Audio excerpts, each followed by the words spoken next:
नमस्कार दोस्तों, स्वागत है आप सबों का मेरे YouTube channel that is biology eight finger tips by Saurabh Yadav. दोस्तों, मैं आज क्लास 10th की लेक्चर सीरीज लेके आया हूँ। जो हमारा पिछला लेक्चर हुआ था about the nutrition in case of the human beings, तो कॉमन लेक्चर हुआ था जहाँ पे हमने बकल कैविटी में तक डाइजेशन पढ़ लिया था। फिर ईसोफेगस के बारे में हमने पढ़ लिया था और हमने वहाँ कंक्लूड किया था कि फूड जो है पेरिस्टाल्टिक और पेरिस्टालसिस मूवमेंट करके कहाँ से, ईसोफेगस से होते हुए आपके स्टमक में खुलता है, आता है, ओपन होता है। वहाँ पे एक वेल्व होती है या स्पिंचर होता है जो मसल से बना होता है, that is called as the gastro esophageal sphincter. तो ईसोफेगस ओपन होता है कहाँ पे बेटा जी, आपके स्टमक में by the help of gastro esophageal sphincter के द्वारा, या उसी को हमने कार्डियक स्पिंचर भी बोला था। और फिर मैंने बोला था कि बेटा जो स्टमक है इसके डिफरेंट पार्ट है। जो एकदम आपके ईसोफेगस के पास वाला पार्ट था that is called as the cardiac, फिर थोड़ा जो ऊपर उठा हुआ था that is called as fundic, पूरा जो स्ट्रक्चर था बॉडी, और जो आपके स्मॉल इंटेस्टाइन के यानी कि ड्यूडेनम के पास में जाएगा that is called as the pyloric part. तो ये 4 पार्ट्स थे स्टमक के। अब हम बेसिकली स्टार्ट करेंगे digestion in case of stomach, मतलब कौन सी चीज स्पेशली डाइजेस्ट होती है in case of stomach. So note down करेंगे, स्टार्ट करते हैं। चलिए देखते हैं दोस्तों, सबसे पहला इंपॉर्टेंट पॉइंट है जो आप नोट कर लीजिए एक लाइन में कि बेटा जी केवल और केवल, ध्यान से सुनिएगा, ओनली एंड ओनली प्रोटीन का ही डाइजेशन होता है। कहाँ पे बेटा जी, कहाँ पे बताइए, आपके स्टमक में।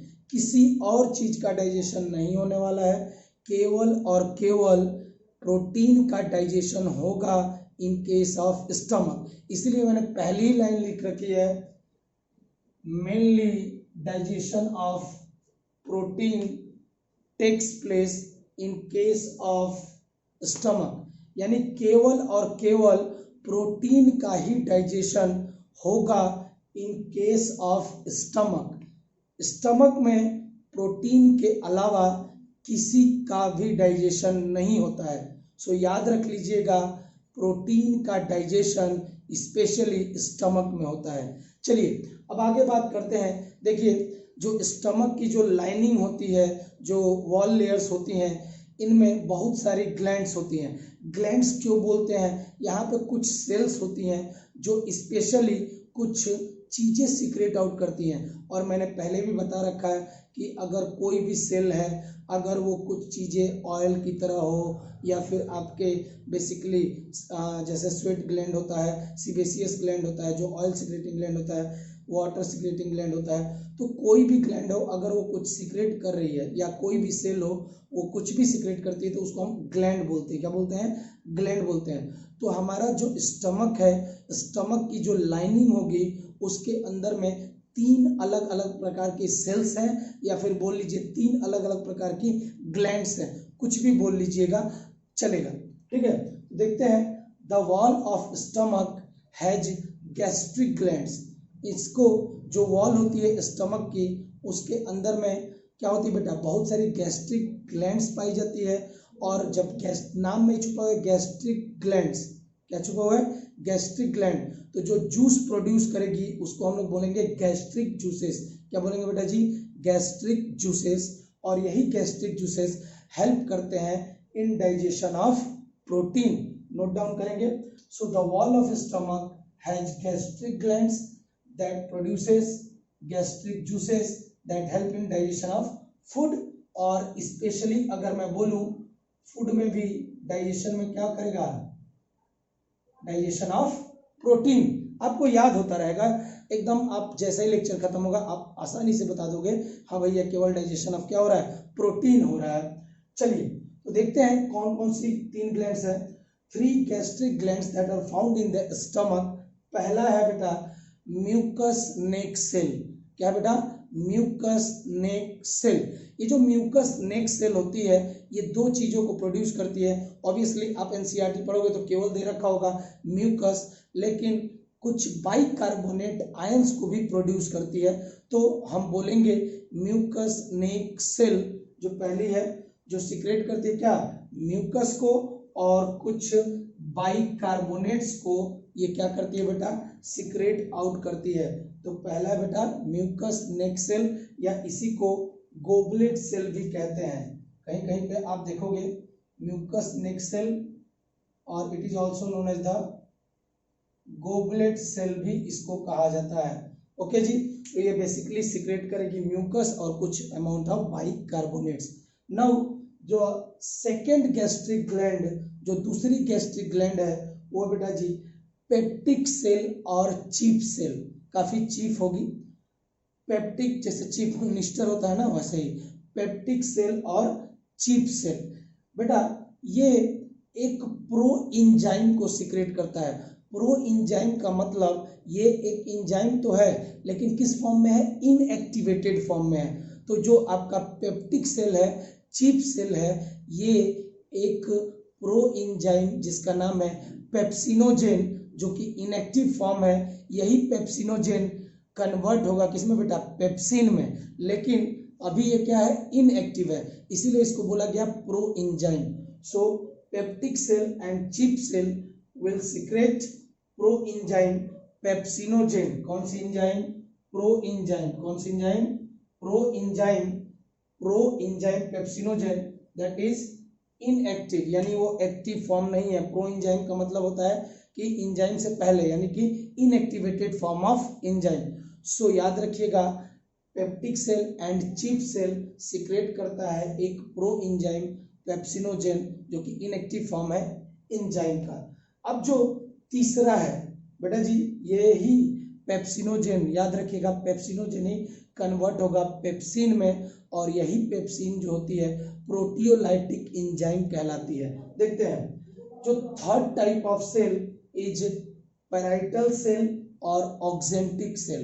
जो तीसरा ग्लैंड है या सेल है स्टमक में, या गैस्ट्रिक सेल भी कह सकते हैं आप, या गैस्ट्रिक ग्लैंड्स भी कह सकते हैं, that is called as the parietal cell and oxyntic cell.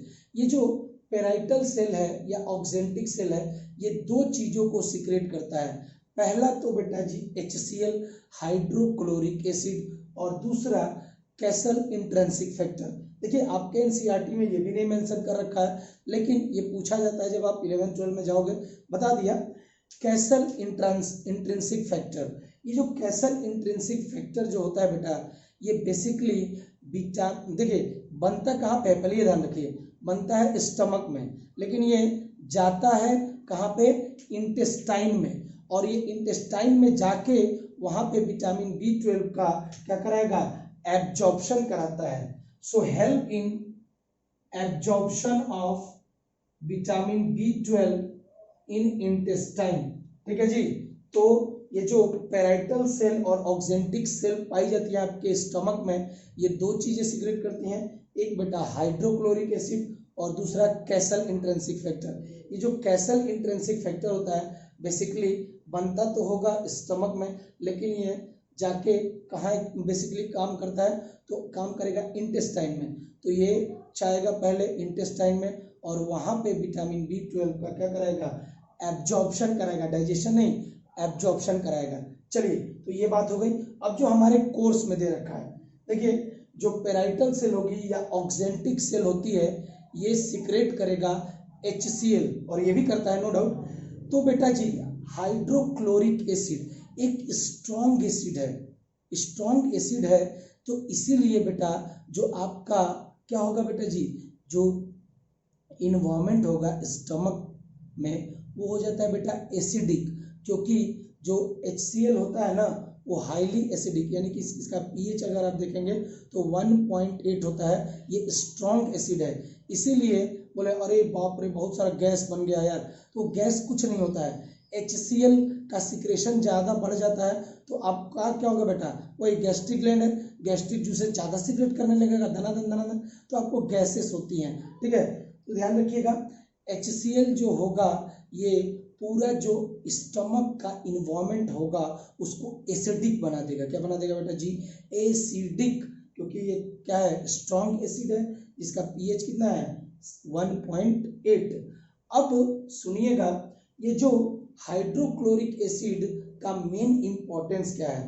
तो ये जो हाइड्रोक्लोरिक एसिड है ना, ये एसिडिक एनवायरनमेंट तो बना रहा है नो डाउट, लेकिन यही है, सुनिएगा, यही हाइड्रोक्लोरिक एसिड है जो कन्वर्ट करेगा इसको, जो इनएक्टिव एंजाइम थी, कौन सी एंजाइम, ध्यान से सुनिएगा, कौन सी एंजाइम, इनएक्टिव एंजाइम कौन सी, दिस वन। तो पेप्सिनोजेन जो कि इनएक्टिव एंजाइम थी,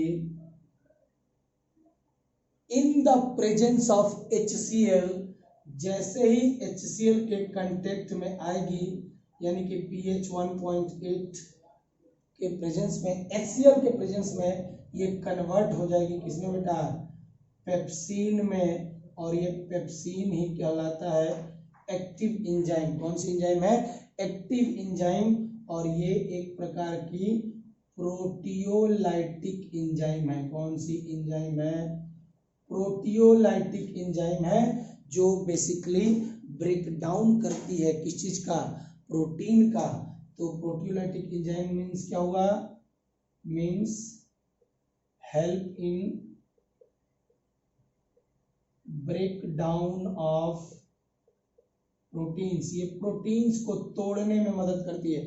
तो देखिए बेटा जी, अगर HCl नहीं रहता तो कभी भी पेप्सिनोजेन पेप्सिन में कन्वर्ट होता नहीं होता, और नहीं होता तो कभी भी प्रोटीन डाइजेशन होता तो नहीं होता। यानी HCl का बहुत ही ज़्यादा यहाँ पे क्या है, इंपॉर्टेंस है। यहाँ भी मैंने लिख के दिखाया, पेप्सिनोजेन जो कि इनएक्टिव एंजाइम है, इन the presence of HCl convert हो रही किसमें, पेप्सिन में, जो कि एक्टिव फॉर्म ऑफ एंजाइम होगा, और इसको हम लोग बोलते हैं प्रोटियोलाइटिक एंजाइम, या फिर इसी को हम लोग क्या बोलते हैं, बेसिकली वही प्रोटीन डाइजेस्टिंग एंजाइम। तो बेटा ये पेप्सिन आ गया। अब ये जो पेप्सिन होता है, यही जो है प्रोटीन को तोड़ने का काम करेगा। तो देख लेते हैं, जो ये पेप्सिन है, सॉरी, हमारे स्टमक में बेसिकली क्या होगा, प्रोटीन, क्या होगा बेटा जी, प्रोटीन, ओके। इसके ऊपर काम करेगा कौन बेटा जी, पेप्सिन। कितने pH पे, एसिडिक इन्वायरमेंट है 1.8 pH पे, तो ये प्रोटीन को कन्वर्ट कर देगा बेटा किसमें, protease plus peptones and peptides में, किसमें तोड़ देगा, प्रोटीएज प्लस पेप्टोन्स या फिर पेप्टाइड में। सुनिए ये क्या होता है, देखिए ये जो अमाइनो एसिड है, अमाइनो एसिड है, अमाइनो एसिड है, जब बहुत सारे यानी 3 अमाइनो एसिड मिलता है, 3 अमाइनो एसिड मिलता है, तब जाके 1 प्रोटीन मॉलिक्यूल बनता है। कितना बेटा, ए मीन्स है अमाइनो एसिड, 3 अमाइनो एसिड मिला, 1 2 3, तब जाके आपका एक प्रोटीन बनता है। ये दो जो अमाइनो एसिड होते हैं, ये और ये, मतलब कि अमाइनो एसिड आपस में जुड़ते हैं किस बॉन्ड से, पेप्टाइड बॉन्ड से। कौन से बॉन्ड से, पेप्टाइड बॉन्ड। यानी जब कभी भी आप प्रोटीन देखोगे, protein is basically combination of amino acid, amino acid एक दूसरे से जुड़े होते हैं bye the help of peptide bond. तो बेटा ये जो प्रोटीन है ये टूट रहा है इन the presence of pepsin, pH 1.8, किसमें टूटेगा, या तो प्रोटीएज में, नहीं तो पेप्टाइड्स में। किसमें बेटा, पेप्टाइड्स में। नोट डाउन कर लीजिएगा, this is about the digestion in case of stomach. कुछ और भी चीजें हैं जो मुझे बतानी है स्टमक के बारे में, पहले ये नोट डाउन कर लीजिएगा कि भैया यहाँ पे बेसिकली 3 प्रकार की सेल है। म्यूकस नेक सेल, जो जिसको हम लोग गोबलेट सेल भी कहते हैं, क्या प्रोड्यूस करता है, म्यूकस और बाइकार्बोनेट। दूसरी थी पेप्टिक सेल या चिप सेल, जो प्रोड्यूस करती है inactive enzyme that is pepsinogen. और तीसरी जो थी मोस्ट इंपॉर्टेंट, पैराइटल या ऑक्जेंटिक सेल, जो बेसिकली HCl प्रोड्यूस करता है और कैसल इंट्रिंसिक फैक्टर प्रोड्यूस करता है। Castle intrinsic factor basically vitamin B12 के एब्जॉर्प्शन में मदद करता है इन द इंटेस्टाइन में। लेकिन HCl जो होता है ये प्रोवाइड करता है acidic environment in case of stomach, और ये HCl बेसिकली मदद करता है ताकि ये इनएक्टिव एंजाइम किस में कन्वर्ट हो जाए, एक्टिव फॉर्म ऑफ एंजाइम में कन्वर्ट हो जाए। तभी तो आप खुद सोचिए, अगर HCl नहीं रहता तो पेप्सिनोजन कभी पेप्सिन में कन्वर्ट होता नहीं होता, और नहीं होता तो कभी भी ये प्रोटीन इनमें कन्वर्ट नहीं हो पाता। तो HCl का यहाँ पे बहुत ज़्यादा इम्पोर्टेंस है। लेकिन कई लोग सोच रहे होंगे कि सर यहाँ पे HCl से हाईली एसिडिक इन्वायरमेंट हो गया है, तो बेटा सर ये भी तो हो सकता है कि पूरा वॉल जो है डैमेज हो जाए एसिड के प्रेजेंस में। इसका भी उपाय है, पहले देख लीजिएगा, इसको नोट डाउन कर लीजिए। चलिए दोस्तों, तो कुछ इंफॉर्मेशन जो आपके लिए काफ़ी इंपॉर्टेंट है रिलेटेड टू द स्टमक। देखिए, जनरली जो सबसे ज़्यादा अमाउंट में जो समय व्यतीत करता है, यानी कि फूड जो है सबसे ज़्यादा कहाँ स्टोर होता है, कहाँ रहता है, तो सबसे ज़्यादा वो स्टोर होता है बेटा आपके स्टमक में। So food is stored in stomach for 4 to 5 hours. Basically कितने घंटे तक, 4 से 5 घंटे तक ये आपके स्टमक में क्या होता है बेटा जी, स्टोर्ड होता है। और यहाँ पे फूड जो होता है, जनरली जो मसल लेयर है आपकी स्टमक के, उनमें एक मूवमेंट होता है that is called as the churning movement. तो जो मस्कुलर मूवमेंट होता रहता है, चर्निंग मूवमेंट होता रहता है, इसकी वजह से फूड जो है प्रॉपरली मिक्स हो जाता है टू द गैस्ट्रिक जूसेस। तो फूड जब गैस्ट्रिक जूसेस के साथ में कंबाइन हो जाता है तो इस कॉम्बिनेशन को बोला जाता है बेटा जी काइम। क्या बोलेंगे, काइम। याद करिए, हमने बोला था सलाइवा, जब सलाइवरी ग्लैंड ने सलाइवा निकाला था और आपका फूड उससे मिक्स हो गया था तो उसको बोला था बोलस। बकल कैविटी में फूड को क्या बोला था, बोलस। लेकिन जब due to the churning movement of the muscle that are present in case of stomach, the food basically combines with what, acidic juices or gastric juices that are present in the stomach. So the combination of food with the gastric juices called as chyme. second point है, food जो होता है mix करता है thoroughly with acidic gastric juices in stomach by churning movement. तो यहाँ जो movement हो रहा है वो कौन सा है, churning movement of its wall. Okay, so हम कहेंगे फूड जब पूरी तरह से मिक्स हो जाएगा गैस्ट्रिक जूसेस के साथ तो उसको हम लोग क्या बोलते हैं, काइम। तो याद रखिएगा, क्या कहेंगे, chyme. So food in case of stomach called as chyme. अब जो क्वेश्चन हमारा था कि सर मान लीजिए स्टमक की वॉल में बहुत सारा HCl सीक्रेट हो रहा है, एसिड सीक्रेट हो रहा है, हाइड्रोक्लोरिक एसिड सीक्रेट हो रहा है, तब तो वॉल डैमेज हो जाएगी। तो बेटा वॉल नहीं डैमेज होती है, क्यों, क्योंकि उनकी वॉल से एक हमने पढ़ा था म्यूकस नेक सेल या गोबलेट सेल हमेशा सीक्रेट आउट करता रहता है। क्या बेटा जी, आपका म्यूकस और बाइकार्बोनेट जो बेसिकली क्या करता है बेटा, इस एसिडिक इन्वायरमेंट को क्या करता है, उसके इफेक्ट को कम करने का काम करता है और आपकी जो स्टमक की लाइनिंग है, वॉल है, उसको प्रोटेक्ट करने का काम करता है। So mucus and bicarbonates are secreted by the mucus neck cell that help in lubrication and protection of inner lining of stomach from being damage by HCl। तो HCl से डैमेज नहीं होती है स्टमक की wall due to the effect of mucus and bicarbonate ions that are liberated or that are secreted by the which gland, mucus neck cell or goblet cell. Now कभी कभार ये question पूछ लिया जाता है बेटा जी, जब आप 11th में जाओगे तो ये भी आप पढ़ोगे।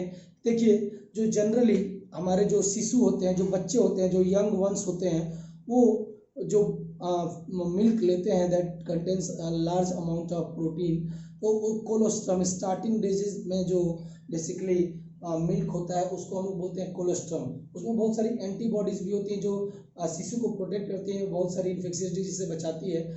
लेकिन उसके अंदर में कुछ स्पेशल प्रोटीन होते हैं। कोलेस्ट्रम वाला जो मिल्क होता है उसमें कुछ स्पेशल प्रोटीन होते हैं। फॉर एग्जाम्पल कैसीन प्रोटीन और वे प्रोटीन, CASEIN, कैसीन प्रोटीन और वे प्रोटीन।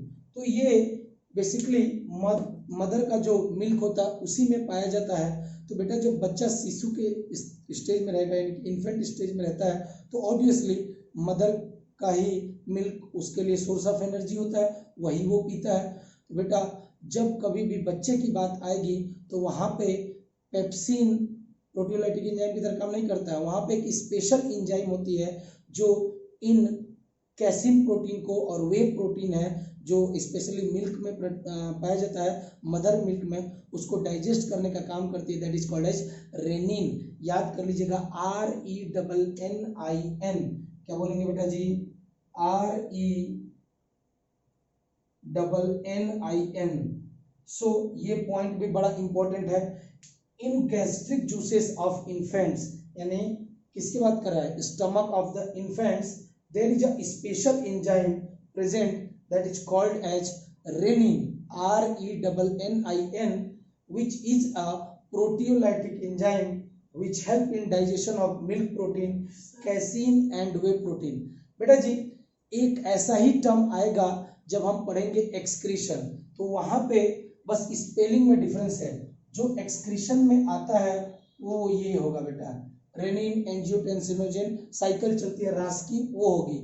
लेकिन यहाँ जो है डबल NIN है, याद रखिएगा, डबल NIN स्टमक में है, सिंगल NIN कहाँ होगा? एक्सक्रीशन में होगा। नोट डाउन कर लीजिएगा, this is all about stomach. आपको बस इतना ध्यान रखना है कि स्टमक में मेनली डाइजेशन होता है किसका?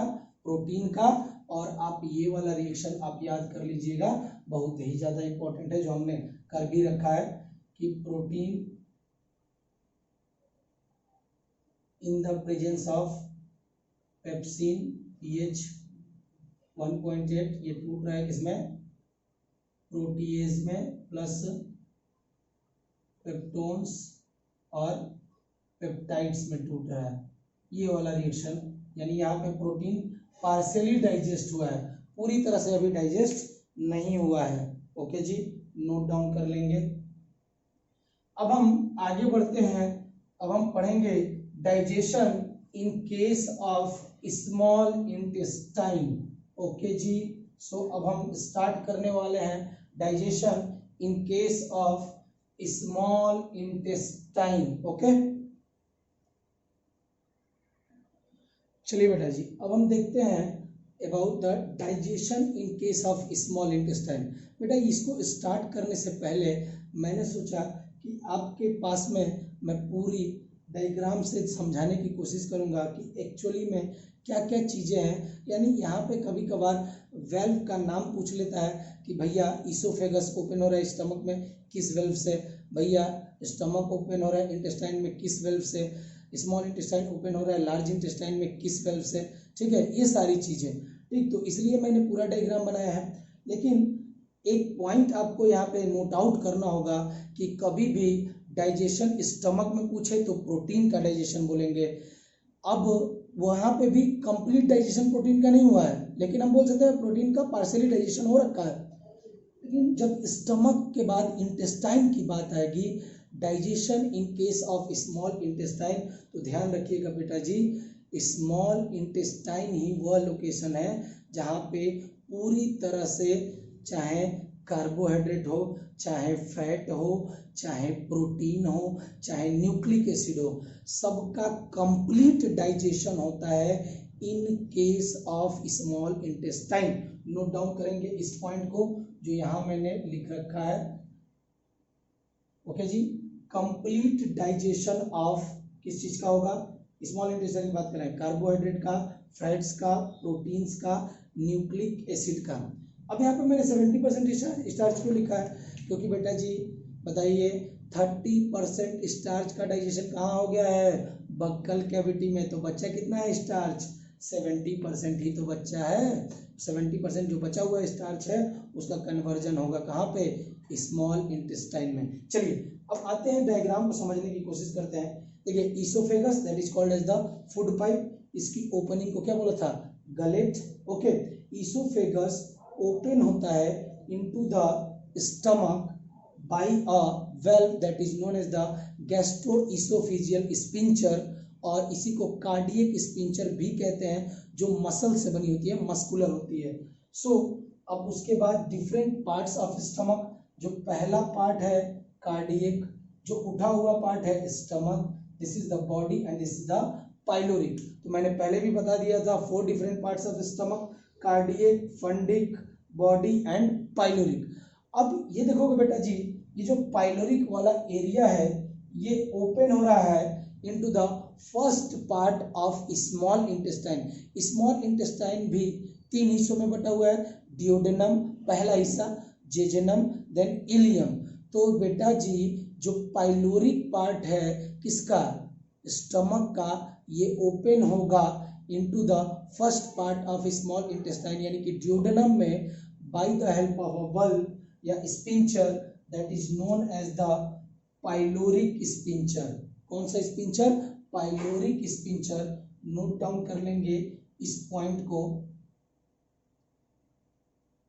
स्टमक ओपन्स इनटू डियोडेनम, और डियोडेनम किसका पार्ट है, स्मॉल इंटेस्टाइन का पार्ट है। Stomach opens into duodenum that is the part of small intestine through pyloric sphincter. Note down कर लीजिएगा, थ्रू द पाइलोरिक स्पिंचर। अब देखिए डियोडेनम यहां से लेके यहां तक है, उसके बाद ये जो रेड कलर में दे रखा है, this part is the second part of the small intestine that is the jejunum, and after that long coil, ये पूरी तरह से भरा होगा पूरी तरह से, ये मैंने पूरा नहीं बनाया ताकि आपको आसानी समझ में। The last part is the ilium, यानी डियोडेनम, जेजेनम, इलियम। तो यहाँ पे पूरा कंप्लीट हो जाएगा आपका स्मॉल इंटेस्टाइन। ठीक है, तो 2 पॉइंट, एक तो ये पहला नोट डाउन कर लीजिएगा, स्टमक ओपन होता है to the duodenum through the pyloric sphincter. और स्मॉल इंटेस्टाइन के कितने हिस्से होते हैं, स्मॉल इंटेस्टाइन के कितने हिस्से हैं, याद रखिएगा 3 हिस्से हैं, ए, बी और सी। पहला है बेटा जी डियोडेनम, दूसरा होगा जेजेनम, और तीसरा होगा इलियम। ये भी नोट डाउन कर लीजिएगा। Small intestine is further divided into 3 part that is duodenum, jejunum and ileum. Okay, stomach open होगा into the duodenum part of small intestine by a sphincter that is known as the pyloric sphincter. Name याद भी रहेगा क्योंकि last part है stomach का pyloric part, और जो sphincter होगा उसका नाम भी है पाइलोरिक स्पिंचर। नोट डाउन कर लेंगे इस बात को। ओके, चलिए इसके बाद जब आप डायग्राम देखेंगे तो बेटा जी ये लास्ट पार्ट है इलियम। इलियम ओपन होता है into caecum. So the first part जो है आपके लार्ज इंटेस्टाइन का वो है बेटा जी caecum. So ileum that is the last part of small intestine open into the first part of large intestine that is caecum. तो यहाँ पे भी एक वेल्व होती है जिसके द्वारा आपका ये इलियम खुलता है caecum part of large intestine में।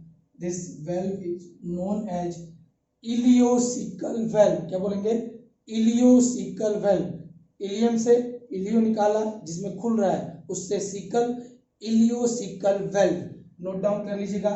Ilium opens into the caecum that is the first part of large intestine by a valve that is known as ileocaecal valve. और यहीं पे पास में सीकम के पास में ही एक फिंगर लाइक प्रोजेक्शन होता है that is called as the vermiform appendix. और ये वर्मीफॉर्म अपेंडिक्स बेसिकली क्या है बेटा जी, एक वेस्टिजियल ऑर्गन है। कौन सा ऑर्गन है, वेस्टिजियल ऑर्गन है जो हमारे अंदर में ऑब्वियसली यूजफुल नहीं है, ये उपयोग का नहीं है। ठीक है, तो इसीलिए इसको बोला गया बेटा जी वेस्टिजियल ऑर्गन। कौन सा ऑर्गन? Vestigial organ. ठीक है, अब ये सीकम ओपन होगा किसमें? कोलोन में। तो जो नेक्स्ट पार्ट है आपके सीकम के बाद जो लार्ज इंटेस्टाइन का नेक्स्ट पार्ट होगा उसको हम लोग कोलोन कहते हैं। कोलोन फर्दर डिवाइडेड होता है 3 पार्ट्स में। पहला होगा असेंडिंग कोलोन, फिर दूसरा होगा ट्रांसवर्स कोलोन, तीसरा होगा that is the descending colon, and this colon will ultimately open into the last part of the digestive system, और पूरा लार्ज इंटेस्टाइन का जो लास्ट पार्ट होगा that is called as rectum, और उसके बाद जो फीकल मैटर होगा उससे डिस्चार्ज होगा फ्रॉम द एनस से। ठीक है, तो इतना पार्ट बताना था आप लोगों को। बेसिक किस लिए? ताकि आपके पास एक डायग्रामेटिकली व्यू रहे, ताकि आप आसानी से इसको पढ़ पाए। तो यहाँ पे आप लिख सकते हैं कि बेटा जी लार्ज इंटेस्टाइन के कितने हिस्से होते हैं। सो लार्ज इंटेस्टाइन डिवाइड होगा 3 पार्ट में। पहला होगा सीकम, दूसरा होगा कोलोन, और तीसरा होगा बेटा जी रेक्टम। ओके, उसमें भी कोलोन फर्दर डिवाइडेड है 3 पार्टों में। एक होगा असेंडिंग कोलोन, जो हॉरिजॉन्टल कोलोन है जो दिख रहा है ये वाला, इसको बोलेंगे ट्रांसवर्स कोलोन, और जो सबसे लास्ट में होगा जो नीचे की तरफ आ रहा होगा उसको बोलेंगे डिसेंडिंग कोलोन। ओके जी, और एक पॉइंट और आप नोट डाउन कर लीजिएगा कि आपका जो इलियम है ओपन होता है इनटू द सीकम में by a valve that is known as the ileocaecal valve. So इस पॉइंट को भी यहाँ पे आप नोट डाउन कर लें। इसको थोड़ा मैं डिलीट कर देता हूँ, इरेज कर देता हूँ, ताकि आप लोग आसानी से जो मैंने पॉइंट बोला उसको आप लिख पाए। क्या मैंने बोला? इलियम जो कि क्या बेटा पार्ट ऑफ क्या है? Small intestine. ये पार्ट है स्मॉल इंटेस्टाइन का।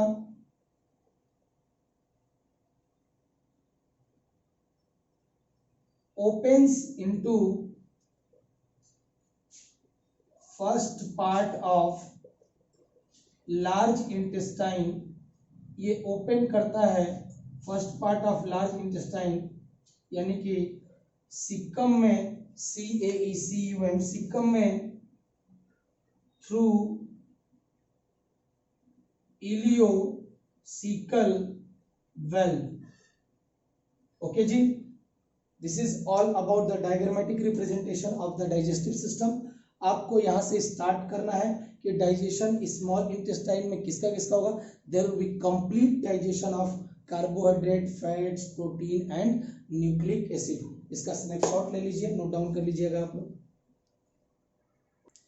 चलिए, तो बेटा जी जब हम स्मॉल इंटेस्टाइन पढ़ रहे थे, इसके 3 हिस्से हैं। That is the first part is duodenum, second is jejunum and third that will be the ilium.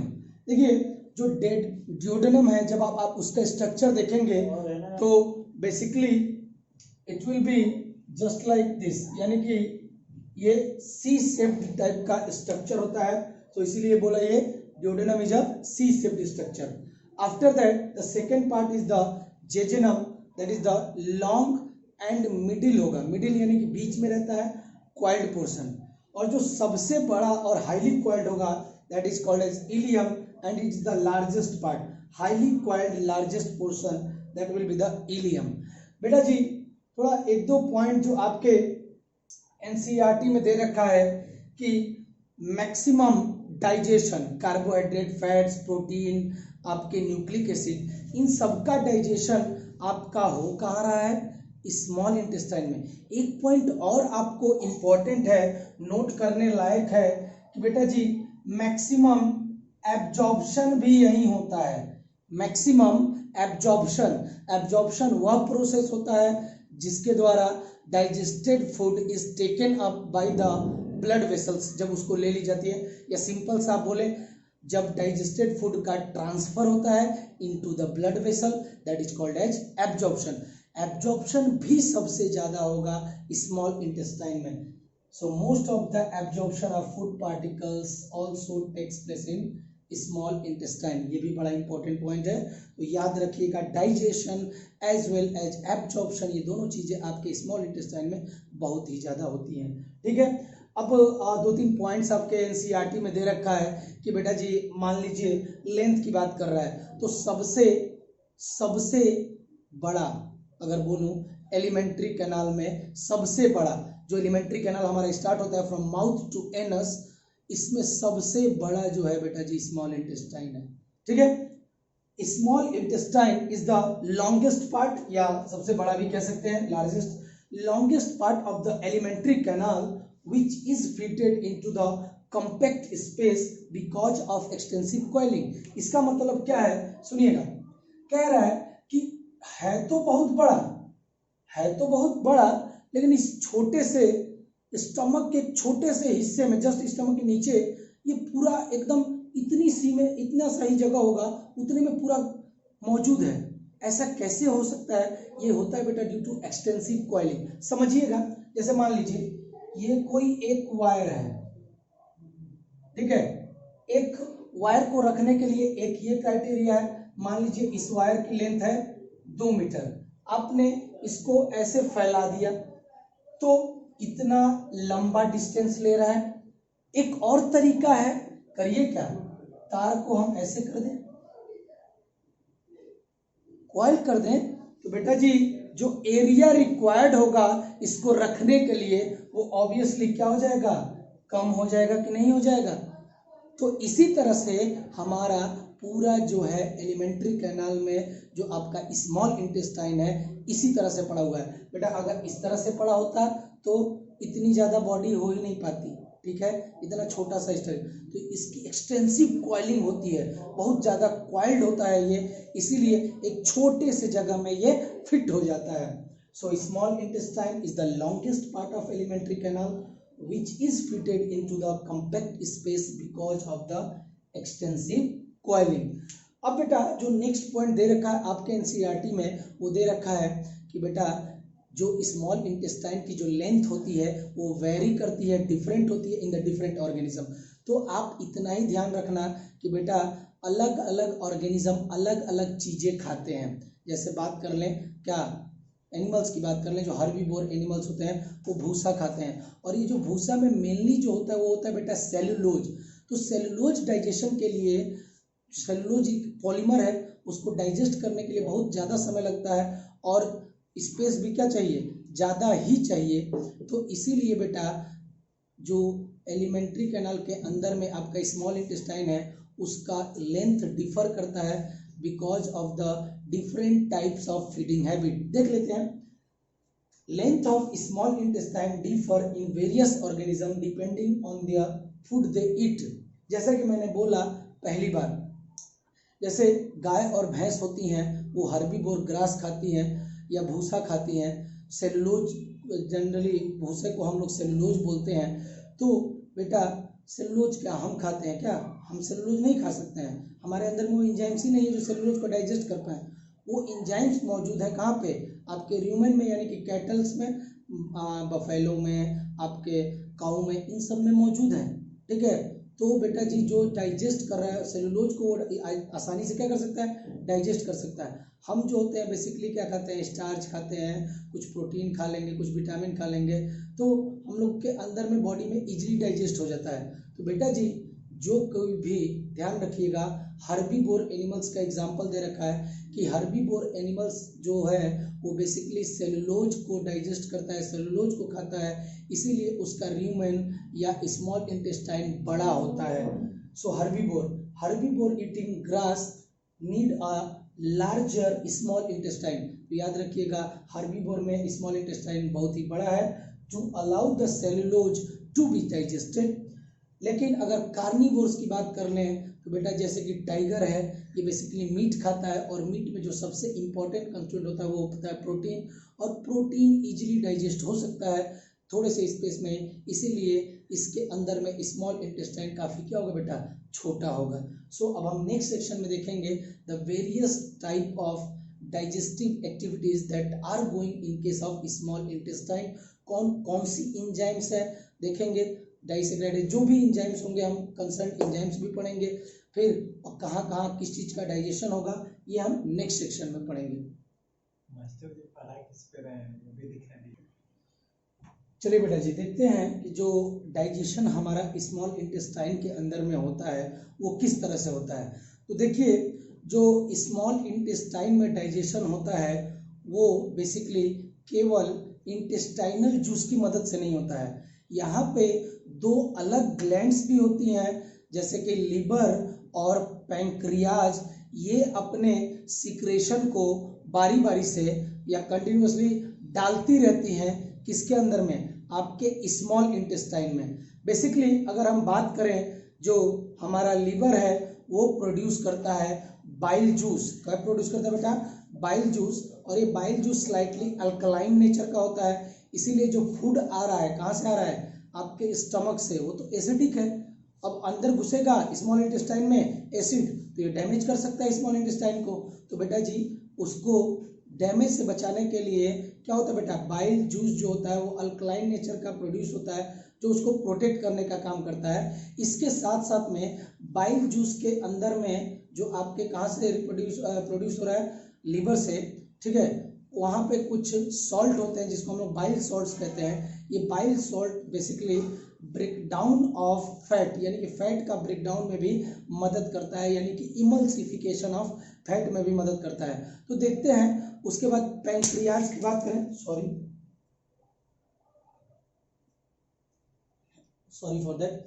अगर हम पैंक्रियाज की बात करें तो pancreas, okay, this is the pancreas. जो आपको एक लीफ लाइक स्ट्रक्चर दिख रहा है ये पैंक्रियाज है। पैंक्रियाज की जो डक्ट होती है उसको हम लोग बोलते हैं पैंक्रियाटिक डक्ट, और पैंक्रियाज भी प्रोड्यूस करता है एक जूस जैसे that is known as the pancreatic juice. इस पैंक्रियाटिक जूस के अंदर में बहुत सारी इंजाइम्स होती हैं, जैसे कि हम अगर बात कर लें पैंक्रियाटिक अमाइलेज, ट्रिप्सिन, लाइपेज, न्यूक्लियेजेज, इन सब का हम उपयोग भी देखेंगे कि इम्पोर्टेंस क्या है, ठीक है। उससे पहले हम देखते हैं थोड़ा स्ट्रक्चर जो रिलेटेड है टू द डाइजेस्टिव सिस्टम। देखिए ये है बेटा जी liver, okay, this is the liver. Liver का दो लोब होता है, liver is divided into two lobes. एक ये राइट साइड वाला है तो इसको राइट लोब बोला, ये लेफ्ट वाला है तो उसको लेफ्ट लोब बोला, ठीक है। और जो लीवर की जो सेल्स होती हैं उसको हम लोग बोलते हैं हिपेटोसाइट्स। क्या बोलते हैं? हिपेटोसाइट। ये जो ऊपर दे रखा है बेटा वो है liver. Liver is divided into two lobe, right lobe and left lobe, ठीक है। और जो सेल्स होती हैं लीवर की उसको बोलते हैं हिपेटोसाइट्स, और यही हिपेटोसाइट्स प्रोड्यूस करती हैं बाइल जूस को। किसको प्रोड्यूस करेंगी? बाइल जूस को। तो एक जो डक्ट आती है आपके राइट लोब ऑफ लीवर से, एक आई लेफ्ट लोब ऑफ लीवर से, दोनों कंबाइन। या सिंपल सा आप याद कर लीजिएगा कि बेटा जी लीवर से जो डक्ट निकलेगी उसको हम लोग बोलते हैं हिपैटिक डक्ट। क्या बोलेंगे?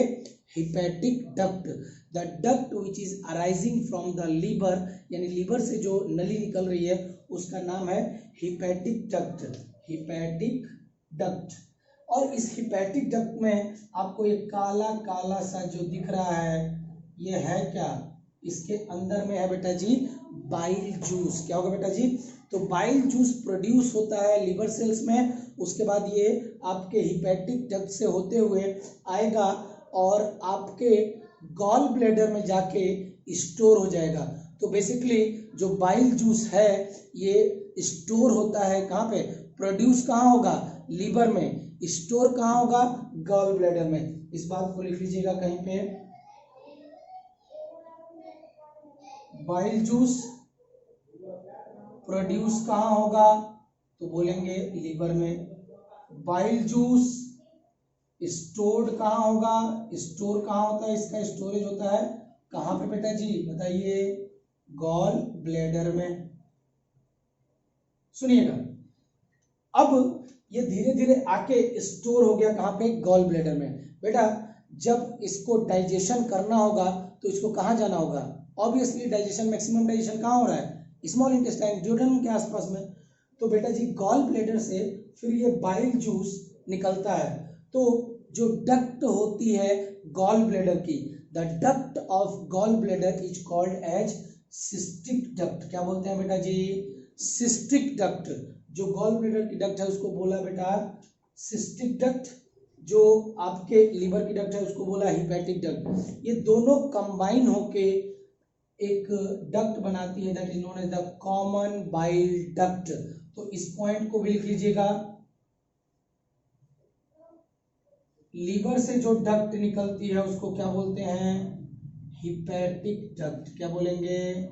Hepatic duct. जो आपके गॉल ब्लैडर से डक्ट निकलेगी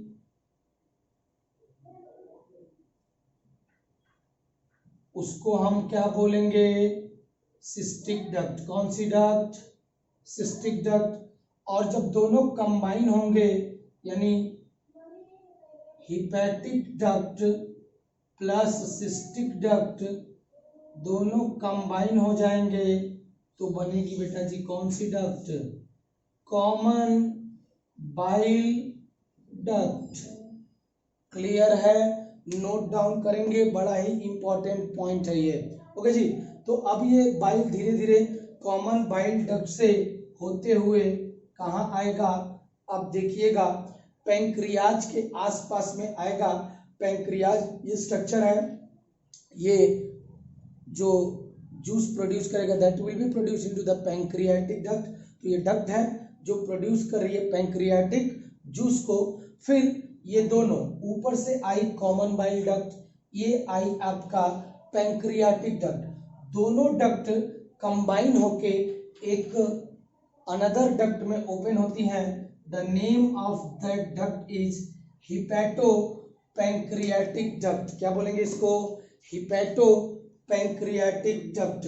नोट डाउन करें, this is the hepatopancreatic duct. तो यहाँ पे जो ये पैंक्रियाटिक जूस भी होगा, यानी इस हिपैटो पैंक्रियाटिक डक्ट में थोड़ा थोड़ा रेड रेड कौन सी जूस है? पैंक्रियाटिक जूस है।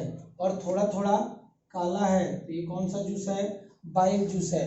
तो हिपैटो पैंक्रियाटिक डक्ट वह डक्ट है जो बेसिकली फॉर्म हुई है by the combination of common bile duct plus pancreatic duct. तो इसको भी नोट डाउन कर लीजिएगा। Hepato pancreatic duct is formed by combination of two things. कौन कौन सी भैया? पहली होगी कॉमन बाइल डक्ट प्लस दूसरा हो जाएगा पैंक्रियाटिक डक्ट। नोट डाउन कर लेंगे, ये बड़ा ही इंपॉर्टेंट पॉइंट है। ओके, नोट डाउन करिएगा। तो देखा आपने कि भैया जो लीवर से डक्ट निकली हिपैटिक डक्ट, जो गॉल ब्लैडर से आई सिस्टिक डक्ट, दोनों कंबाइन होके आई कॉमन बाइल डक्ट। लेके क्या आ रही है? Bile juice. फिर यहाँ से आया बाइल जूस, ये पैंक्रियाज से आई पैंक्रियाटिक डक्ट जो कि लेके आई पैंक्रियाटिक जूस। दोनों कंबाइन हुए, ओपन हुए एक कॉमन ओपनिंग में, that is called as the hepatopancreatic duct. अब ये जो हिपैटो पैंक्रियाटिक डक्ट है ये ओपन होती है into the duodenum part with the help of a sphincter that is known as sphincter of Oddi। Note down कर लीजिएगा। This hepatopancreatic duct open into the duodenum part of small intestine by the muscular sphincter that is called as sphincter of Oddi। Note down कर लीजिएगा, that is called as sphincter of Oddi. तो इस तरह से क्या हुआ? Bile juice और pancreatic juice ये सारी चीजें पहुंच गई कहां पे बेटा जी? आपके डियोडेनम पार्ट यानी कि स्मॉल इंटेस्टाइन में पहुंच गई है। स्पिंचर ऑफ ओडाई को लिख लीजिएगा।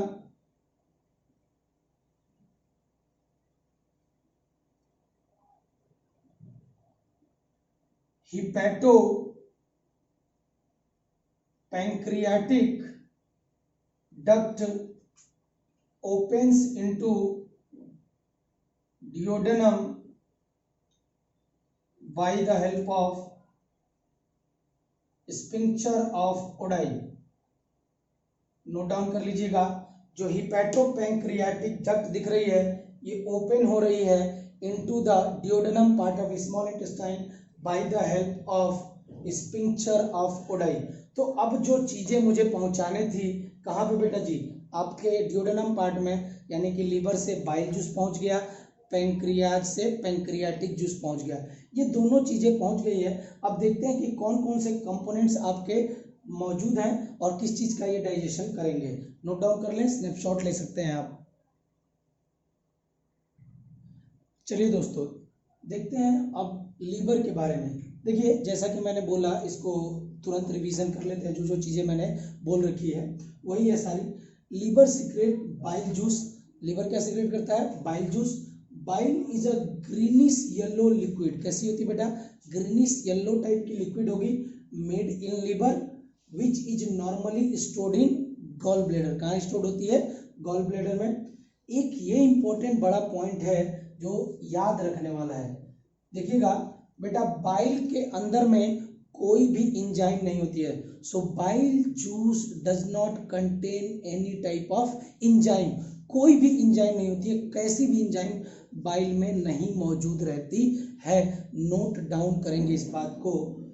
बाइल जूस जो होता है बेसिकली वो अल्कलाइन इन नेचर हुआ होता है। जैसे क्या क्या बोलेंगे?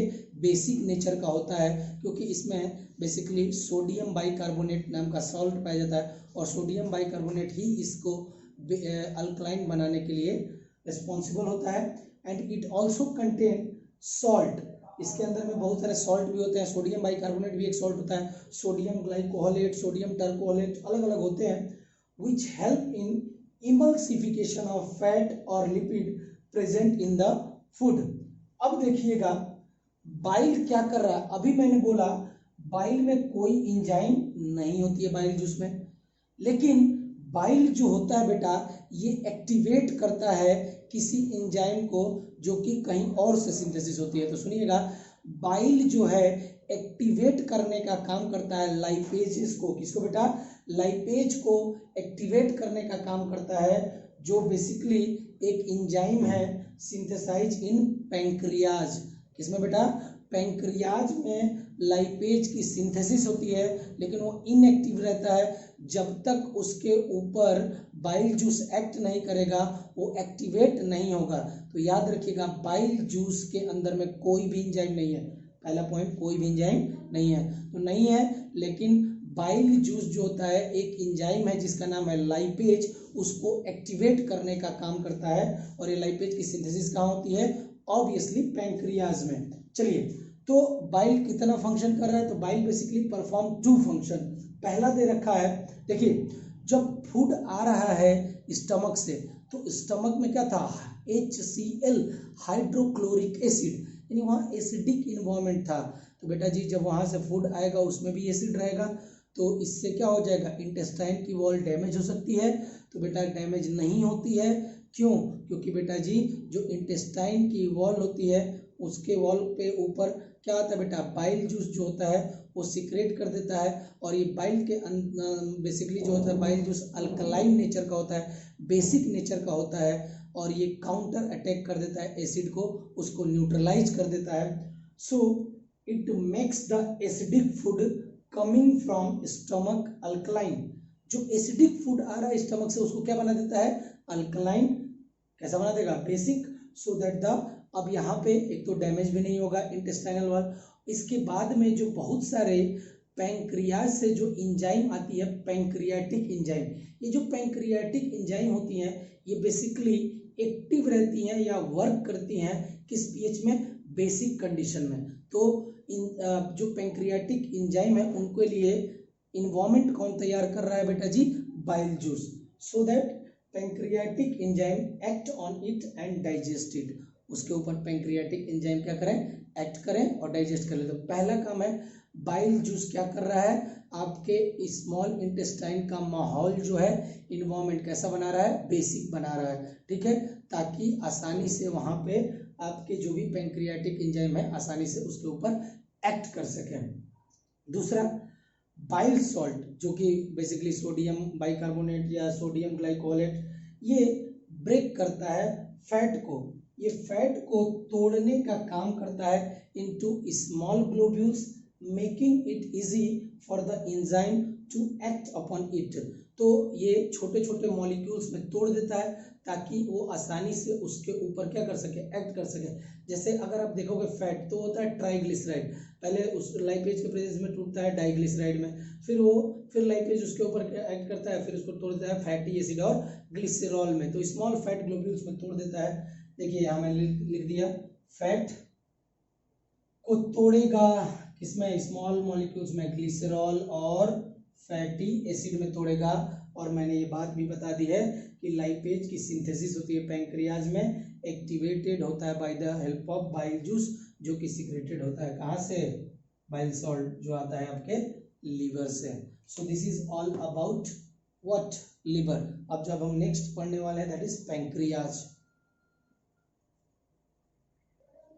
चलिए अब देखने की कोशिश करते हैं कि किस तरह से पैंक्रियाज जो है अपना सिक्रेशन यानी कि पैंक्रियाटिक जूस को डियोडेनम या स्मॉल इंटेस्टाइन के पार्ट में डालता है और क्या क्या डाइजेशन करने में मदद करता है।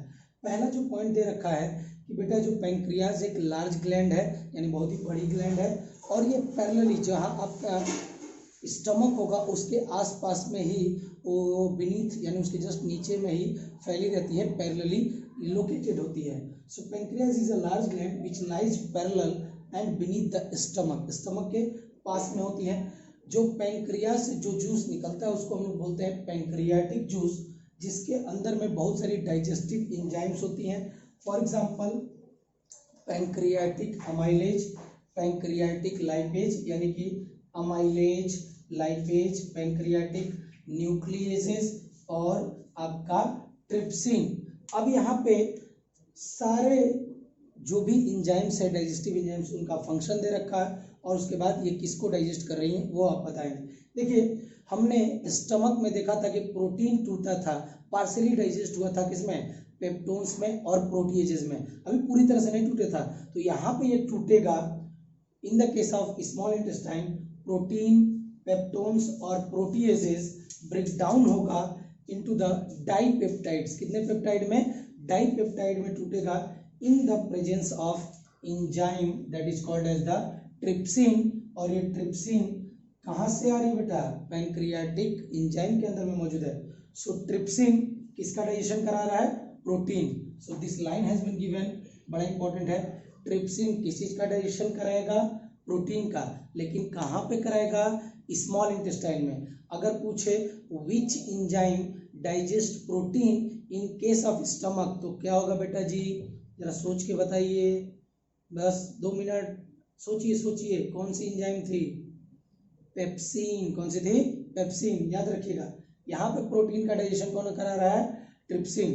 फिर दूसरा बेटा 30% स्टार्च का डाइजेशन बकल कैविटी में हो गया था। अब जो बचा हुआ 70% स्टार्च है, स्टार्च एक पॉलीसेकेराइड होता है that is form by the combination of various unit of monosaccharide, तो उसको बोल देते हैं पॉलीसेकेराइड। बहुत सारे मोनोसेकेराइड जुड़ते हैं तो पॉलीसेकेराइड बनता है। तो पॉलीसेकेराइड एग्जाम्पल है स्टार्च। स्टार्च कितना बेटा, 70% जो बचा हुआ है वो कन्वर्ट होगा, this polysaccharide is converted into disaccharide. Disaccharide के अलग अलग एग्जांपल्स हो सकते हैं, maltose, lactose, sucrose, these are the disaccharide. Disaccharide का मतलब कि जो 2 शुगर से मिलकर बना होगा, glucose glucose, glucose galactose, glucose fructose, इस तरह से मिलकर बना होगा तो उसको हम लोग बोलते हैं डाइसेकेराइड। तो देखिए जो जो पॉलीसेकेराइड है ये कन्वर्ट हो रहा है डाइसेकेराइड में इन the presence of pancreatic amylase. किसकी मदद से, पैंक्रियाटिक अमाइलेज। और ये स्पेसिफिकली एक पीएच पे काम करता है, वही अल्कलाइन पीएच 7.1 से लेके 8.3। तो आप अगर आपका गोल है कि पैंक्रियाटिक अमाइलेज किस चीज का डाइजेशन करा रहा है बेटा, किसको तोड़ रहा है, स्टार्च को। सो पैंक्रियाटिक अमाइलेज डाइजेस्ट स्टार्च, किसको डाइजेस्ट करेगा, स्टार्च को।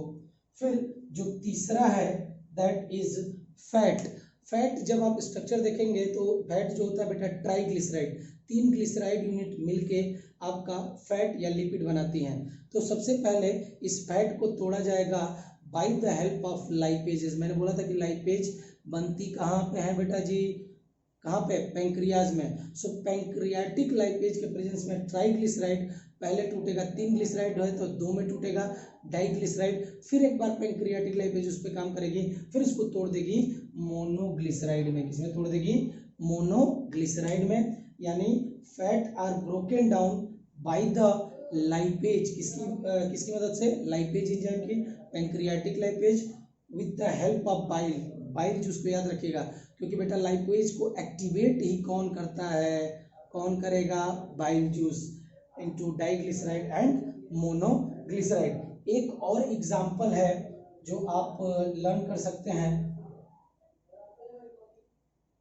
जो चौथा एग्जांपल है, जैसे बेटा न्यूक्लिक एसिड, न्यूक्लिक एसिड को डाइजेस्ट करने के लिए एंजाइम होती है न्यूक्लिएजेस। सो देखिएगा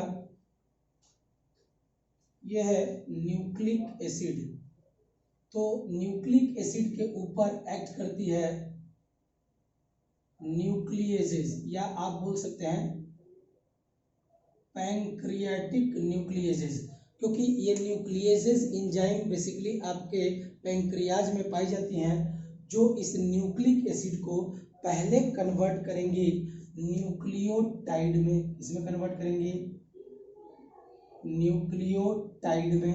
क्लियर है जी।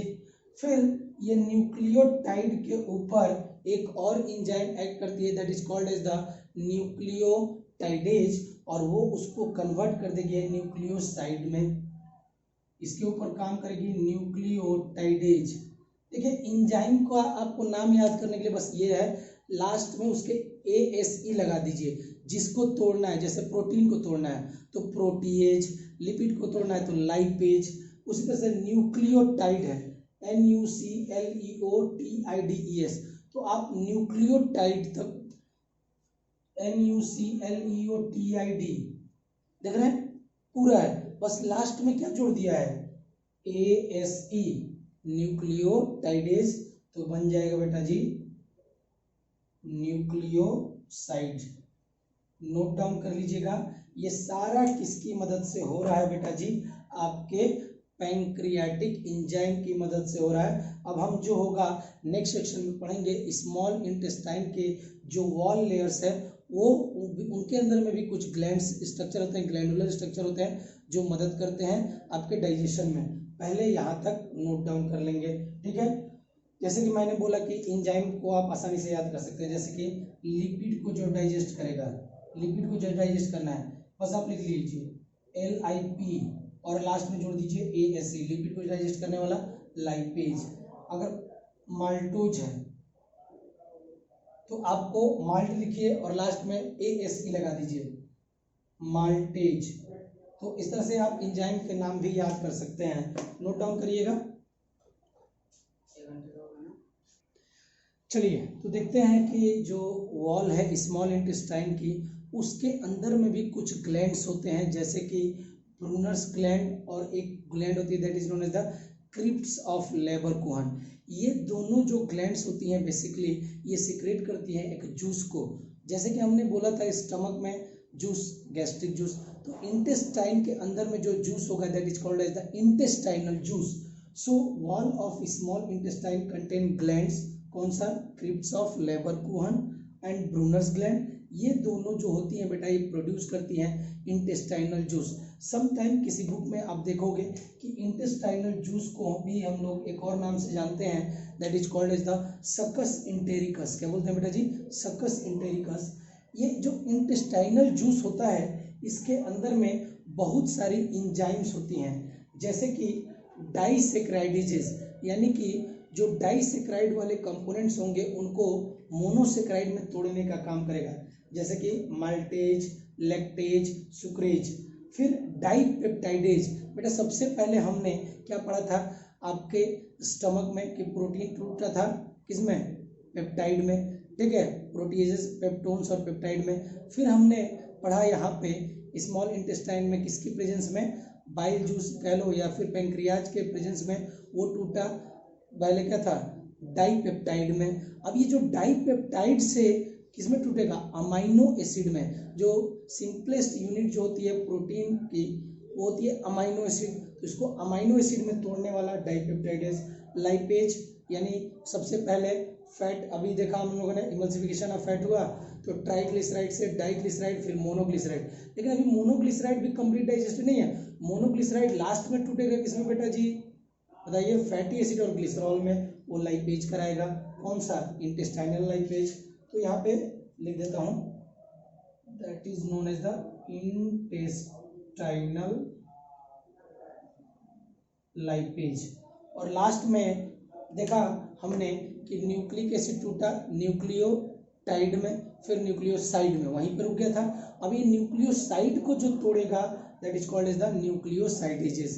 देख लेते हैं, पहला है disaccharide which convert the complex carbohydrate into glucose में। देखिए माल्टोज, ये सारा माल्टोज, लैक्टोज, सुक्रोज, ये सब के सब क्या है बेटा जी, ये डाइसेक्राइड है। क्या है बेटा जी, डाइसेक्राइड। सो माल्टोज के ऊपर आपको एंजाइम याद रखने के लिए बस ASE लगा दीजिए। माल्टोज को जो डाइजेस्ट करेगा माल्टेज किसमें तोड़ देगा, ग्लूकोज प्लस ग्लूकोज में। लैक्टोज एज लगा दीजिए, लैक्टेज ग्लूकोज और गैलेक्टोज में तोड़ देगा। सुक्रोज को डाइजेस्ट करने वाला सुक्रेज ग्लूकोज और फ्रुक्टोज में तोड़ देगा। So this is all about the disaccharidases, जो कन्वर्ट कर रहा है किसी भी डाइसेक्राइड को किसमें, मोनोसेक्राइड में कन्वर्ट करने का या सिंपल सा ग्लूकोज में कन्वर्ट करने का काम कर रहा है, दैट इज डाइसेक्राइडेजेस। अब बचा बेटा डाइपेप्टाइडेजेस, इंटेस्टाइनल लाइपेजेस एंड न्यूक्लियोसाइडेजेस। इसको करने की कोशिश करते हैं, पहले ये स्नैपशॉट ले लीजिए। चलिए, तो जो बचा हुआ पार्ट है अबाउट द जो इंटेस्टाइनल जूसेस जो एक्ट करती हैं वो डाइपेप्टाइडेजेस को सीक्रेट करती हैं। ये डाइपेप्टाइड्स को कन्वर्ट कर देता है किसमें बेटा, अमाइनो एसिड में। क्लियर है। फिर है न्यूक्लियोसाइडेजेस। ये न्यूक्लियोसाइडेज क्या करता है, न्यूक्लियोसाइड को कन्वर्ट कर देगा पेंटोज शुगर और नाइट्रोजन बेसिस में। ओके जी। आपका जो नेक्स्ट है that is the intestinal lipases. ये क्या करेगा, मोनोग्लिसराइड को तोड़ देगा फैटी एसिड और ग्लिसरॉल में। फिर से देख लीजिएगा, पहला है डाइपेप्टाइडेजेस, तो ये डाइपेप्टाइड्स को किस में तोड़ देगा, अमाइनो एसिड में। फिर न्यूक्लियोसाइडेज है, ये क्या करेगा, न्यूक्लियोसाइड को कन्वर्ट कर देगा पेंटोज शुगर और नाइट्रोजन बेस में। फिर मोनोग्लिसराइड है, इसको फैटी एसिड और ग्लिसरॉल में कन्वर्ट करने का काम करेगा इंटेस्टाइनल लाइपेज। एक नोट पॉइंट है जो आप नोट डाउन कर लीजिएगा कि ड्यूडेनम में सारा digestion duodenum part of intestine में होता है और एब्जॉर्प्शन बेसिकली होगा जेजेनम और इलियम में। सो आज मैंने पूरी तरह से न्यूट्रिशन इन केस ऑफ क्या बोलेंगे अमीबा ह्यूमन बींग में ख़त्म करने की कोशिश की। थोड़ा बहुत रह गया है लार्ज इंटेस्टाइन में, तो लार्ज इंटेस्टाइन वाला जो है हम लोग नेक्स्ट टॉपिक में करके पूरा डाइजेशन को खत्म करेंगे। अगर ये आपको लेक्चर अच्छा लगा हुआ है तो काइंडली लाइक एंड सब्सक्राइब करना ना भूलें। Thank you.